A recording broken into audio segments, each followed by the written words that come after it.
दोस्तों बांग्लादेश को अपने बुरे कर्मों का फल मिलना शुरू हो चुका है। जी हाँ दोस्तों, बांग्लादेश के एयरफोर्स बेस पर उसी के सिविलियंस ने अटैक किया है। इतना ही नहीं दोस्तों, वहां के आर्मी भी स्टेप इन करते हुए अब कह रहे हैं, आर्मी चीफ का कहना है कि अब हम इनडेफिनेटली लॉ एंड ऑर्डर अपने हाथ में रखने वाले हैं। अब दोस्तों एक बार आप लॉ एंड ऑर्डर हाथ में रखने लगे और आपकी आर्मी में जो ऑलरेडी इतनी भ्रष्ट है, वो भ्रष्ट आर्मी के पास यदि इतनी पावर आ जाए तो वो तो इतनी आसानी से पावर भी नहीं देने वाली। दोस्तों यहाँ पे अब सवाल उठ रहा है, यूनुस कर क्या रहे हैं? क्या यूनुस मात्र और मात्र एक पपेट है? दरअसल दोस्तों ये कोई चौंकने वाली बात नहीं है। अगर आप बांग्लादेश की बात करें तो ये वो देश है जहां पे एक चुनी हुई सरकार को कुछ मुट्ठी भर लोगों ने बस और बस वायलेंस के सहारे उठा के फेंका है। नतीजा ये हुआ है दोस्तों, वहां का समाज अब ऐसा हो चुका है जहां पे आप अगर देखें तो उनको लगता है कि वो किसी को भी वायलेंस के सहारे हटा सकते हैं। नतीजा यही हुआ, आर्मी और एयरफोर्स उनके साथ अब उनकी झड़प हो रही है। एयरफोर्स बेस पर इन्होंने अटैक कर दिया है। आर्मी पूर्ण रूप से डिप्लॉयड है बांग्लादेश के अंदर, अपने ही सिविलियन को मार रही है, कुछ लोगों की मौत भी हो चुकी है। दोस्तों यहाँ पे अगर आप देखें तो ये न्यूज आप पढ़ सकते हैं किस प्रकार से रेजिडेंट्स ने बांग्लादेश एयरफोर्स बेस पर अटैक किया है। कारण है, छोटी सी बात थी, अगर आप जानेंगे सुनेंगे तो शायद आप शॉक हो जाए। इतनी छोटी सी बात पे इतना बड़ा यहाँ पे इस प्रकार का हंगामा हुआ है। दोस्तों यहाँ पे अगर आप देखें तो इसके साथ आर्मी चीफ ने कह दिया है कि अब हम लॉ एंड ऑर्डर इनडेफिनेटली अपने हाथ में रखेंगे। जब तक अगली सरकार ना आ जाए तब तक लॉ एंड ऑर्डर हम ही रखने वाले हैं अपने हाथ में। दोस्तों यूनुस क्या कर रहे हैं फिर? यूनुस मतलब दोस्तों जैसा आप देख सकते हैं मीडिया में गायब हो गए हैं। पहले तो हर छोटी छोटी बात पे सामने आ जाया करते थे, वो यूनुस अब उनको सांप सूंघ चुका है। कारण है, उनको भी समझ आ रहा है कि वो तो बस और बस एक पपेट थे जो कि कुछ इस्लामिक हार्डलाइनर्स ने उन्हें उठा के बैठाया था और अमेरिका के द्वारा वो बैग्ड थे।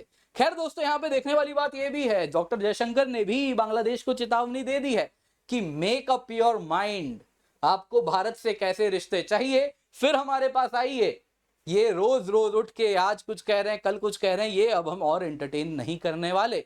दोस्तों यहाँ पे अगर आप देखें तो एक ये सुबह न्यूज आई और दिन होते होते वहां पर इस प्रकार का बवाल भी हो चुका है।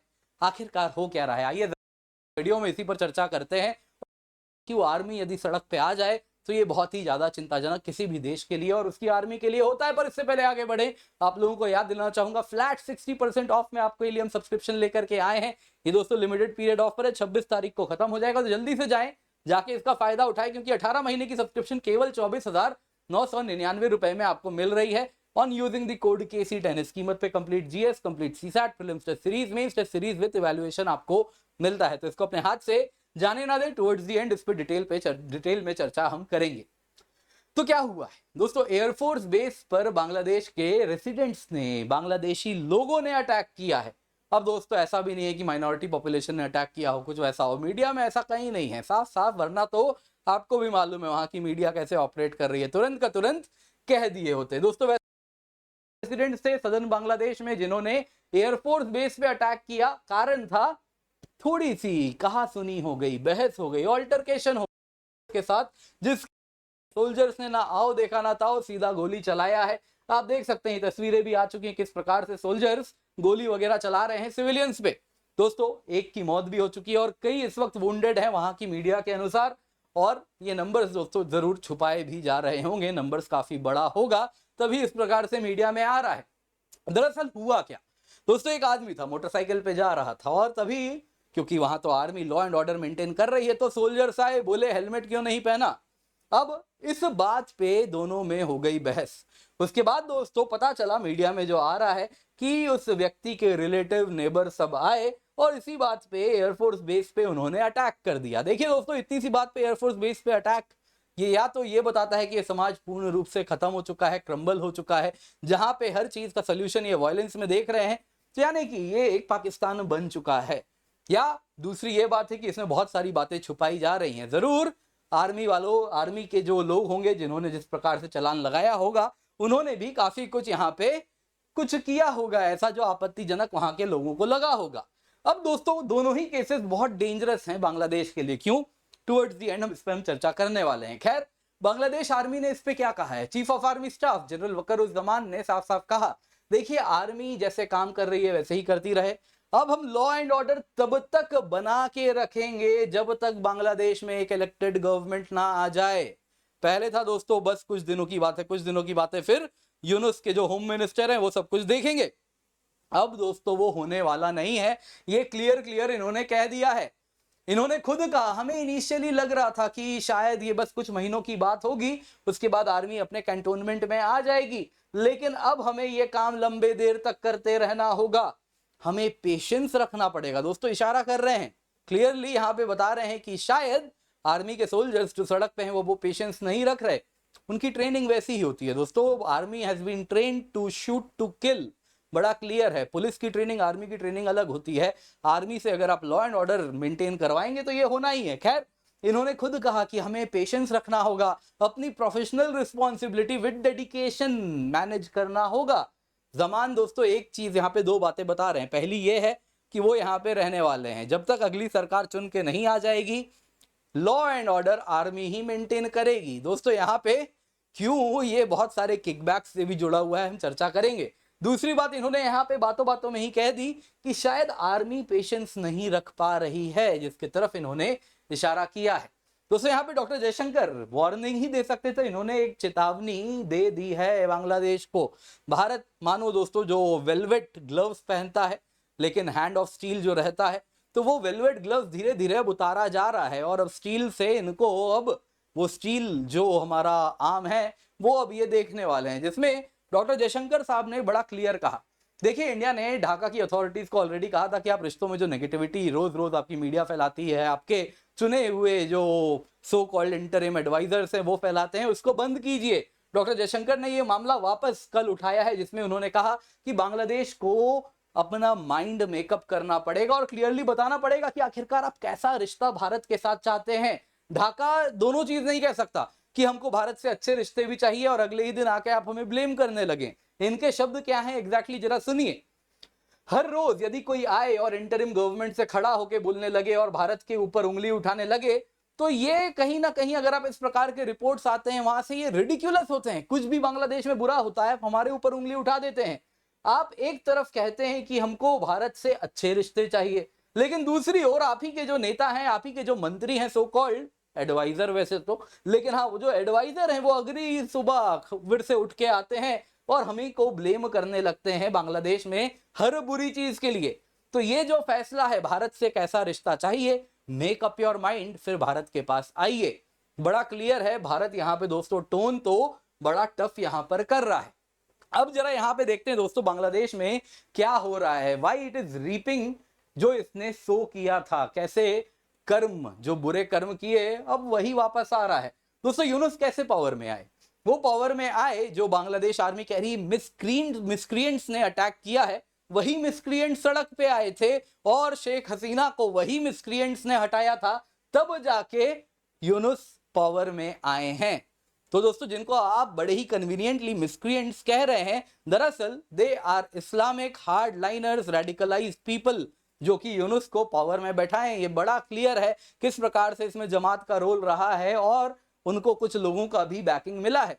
जब इस प्रकार से आप हार्डलाइनर्स को इंस्टीट्यूशनलाइज करेंगे, मेन स्ट्रीम करेंगे, तो वो लोग जो कि रेडिकलाइज नहीं है वो भी यही होने लगते हैं। सेम रेडिकलाइज पॉपुलेशन देख चुकी है स्ट्रीट पावर क्या होता है। अगर आप सड़क को कंट्रोल कर लें तो आप किसी भी सरकार को हटा सकते हैं, तो इसके बाद एक बार लोगों के मुंह में ये स्वाद आ जाता है फिर वो आसानी से हटता नहीं है। तो दोस्तों वही हो रहा है वहां पे, आप सड़क पे आर्मी को बैठा के रखे हैं, ये एक प्रकार से घर ट्रबल बुलाना है। एक इमरजेंसी मेजर समझ आता है कि हाँ चलिए इमरजेंसी है, लॉ एंड ऑर्डर पुलिस नहीं मेंटेन कर पाई, तब आप आर्मी डिप्लॉय किए। पर ये आप रूटीन अफेयर कर दें, आप कहें कि इंडेफिनिटली रहने वाली है जब तक अगली सरकार ना आ जाए, तो दोस्तों ऐसा होगा तो आप अपने लिए चैलेंजेस और ज्यादा क्रिएट कर रहे हैं। दोस्तों अगर military day to day activities देखने लगती है ना तो धीरे धीरे करप्ट होने लग जाती है, क्योंकि डे टू डे एक्टिविटी में दोस्तों दुनिया भर की चीजें होती हैं। ट्रैफिक चलान आर्मी कर रही है तो इसमें क्या होगा, किकबैक्स, करप्शन की स्कोप बढ़ते हैं। जो पुलिस कर रही है वही रोल आर्मी कर रही है। आप सोच सकते हैं वैसे ही अलग अलग बिजनेस ऑपरेशंस होते रहते हैं अलग अलग शहर के अलग अलग कोने में। उसके ऊपर जो पुलिस कमा रही है वो आर्मी कमाने लगी, क्योंकि army is calling the shots. तो एक तरीके से तो आपके आर्मी में नीचे से ऊपर तक सब के सब करप्ट होना शुरू हो जाते हैं। दूसरी तरफ आपकी जो मिलिट्री है ये कॉम्बैट के लिए ट्रेंड है, डिफेंस के लिए ट्रेंड है, वॉरफेयर के लिए ट्रेंड है, वो थ्रेट्स को न्यूट्रलाइज करने के लिए ट्रेंड होती है। पुलिस के जैसा नहीं है कि कोई प्रॉब्लम है तो उसको कैसे क्राफ्टफुली मैनेज किया जाए, बिल्कुल नहीं। आर्मी को मालूम है लीथल फोर्स यूज करना, तो यही होता है, जैसे ही कुछ भी झड़प होती है तुरंत गोली चल जाती है, जो हमने इस केस में देखा। तो ये सिविलियन लॉ इन्फोर्समेंट ऐसे नहीं होता है। मिलिट्री को अगर आप पुलिसिंग के लिए डिप्लॉय करेंगे तो फिर वो इसी प्रकार से वायलेशन करेंगे ह्यूमन राइट्स का, छोटी छोटी बात पे गोली चलाएंगे। फिर अगर ऐसा होता रहा तो जो आर्मी और सिविलियन पॉपुलेशन के बीच में ट्रस्ट है वो हमेशा के लिए खत्म हो जाएगा। दोस्तों अगर ऐसा हो रहा है तो इनका क्या होने वाला है? यूनुस जी आए थे, इन्हीं के सर पे सब कुछ डाल दिया जाएगा कि आप ही की सरकार है, देख लीजिए वहां क्या हो रहा है। तो दोस्तों सोचना होगा। और यूनुस के जो मित्र थे, है ना, जो कह रहे थे कि इनके आइडियाज की सबसे ज्यादा आवश्यकता इस वक्त हमें हो गई है, आप देख सकते हैं दोस्तों नारायण मूर्ति जी ने बड़े बड़े आर्टिकल लिखे थे अलग अलग अखबारों में कि किस प्रकार से आज के समय मोहम्मद यूनुस की आवश्यकता सबसे ज्यादा है बांग्लादेश को रिबिल्ड करने में। तो ये भी कहीं ना कहीं जवाबदेह है कि इनके मित्र के जो ख्याल हैं वो कैसे बांग्लादेश को आगे ले जाने वाले हैं। खैर दोस्तों यहाँ पे अगर आप देखें तो अब कुछ हो नहीं सकता है। बांग्लादेश का जो सपना था पाकिस्तान बनने का, उसका रोल मॉडल ही पाकिस्तान है, तो वो वही बन रहा है। बड़े मुश्किल से इनको ईस्ट पाकिस्तान के चंगुल से निकाला गया था, बांग्लादेश ये बने थे, लेकिन इनको वापस वही बनना है। आप देख लीजिए एग्जैक्टली सेम रेप्लिका है। एक्सट्रीमली रिलीजियसली रेडिकलाइज समाज है वहां का, मुस्लिम मॉब्स हैं, हिंदू कम्युनिटी को टारगेट किया है, अब्यूजिंग विमेन, किलिंग पीपल। वैसे ही आप देखें तो घरों के घर जला दिए गए, प्लेसेस ऑफ वर्शिप, मंदिरों को तोड़ा जा रहा है। विमेन फुटबॉल मैच वहां पे बैन कर दिया गया क्योंकि इस्लामिक हार्डलाइनर्स ने कहा कि एंटी इस्लामिक है। दोस्तों यहाँ पे वो हो रहा है। आप देखें तो टेरर ग्रुप्स वहां पे उनके लिए ब्रीडिंग ग्राउंड बना हुआ है। तो ये पाकिस्तान के लक्षण नहीं है तो और क्या है? डेमोक्रेटिक गवर्नमेंट को आपने उठा के फेंक दिया, आर्मी आज सड़क को रूल कर रही है, तो ये पाकिस्तान नहीं है तो और क्या है? इकोनॉमिक डाउनटर्न हो चुका है आपके यहाँ, आज आप बेगिंग बॉल लेके घूम रहे हैं, कभी IMF तो कभी वर्ल्ड बैंक, कभी अडानी के पास आते हैं, अडानी हमारे जो अडानी पावर है उनके पास आके कि हमें लोन में पावर दे दो, बिजली दे दो। गर्मी वापस आ गई है, ठंड में तो चलो पावर की रिक्वायरमेंट कम थी, लेकिन अब गर्मी आ गई है, बिजली चाहिए, बिजली दे दो। दोस्तों आप हर जगह अगर कटोरा लेके घूम रहे हैं तो आप एग्जैक्टली हूबहू पाकिस्तान बन चुके हैं, तो आप कुछ अलग नहीं है। तो सोचना होगा इस बांग्लादेश को भी। भारत तो यही कर सकता था, चेतावनी भारत ने दे दी है। बाकी भारत की तरफ यदि आंच आएगी तो I am pretty sure Bharat भी इस बार बहुत तैयार बैठा है। अब तो इनके जो अमेरिकन ओवरलॉर्ड्स थे वो भी अब नहीं रहे इनकी ध्यान रखने के लिए, तो इनके लिए समस्या बहुत अधिक है। और उस पर ऐसा समाज है जो कि हर रोज रेडिकलाइज हो रहा है, एक दिन से दूसरे दिन और अधिक रेडिकलाइज हो रहा है, तो उनके लिए समस्याएं बहुत अधिक होने वाली हैं। तो उम्मीद करता हूं आपको वीडियो पसंद आई होगी, लाइक जरूर कीजिएगा, शेयर करना ना भूले। बाकी याद रखिए फ्लैट 60% ऑफ है आपके लिए। 1 महीने की सब्सक्रिप्शन 18 महीने की सब्सक्रिप्शन 24,999 रुपए में मिल रही है यूजिंग द कोड KC10।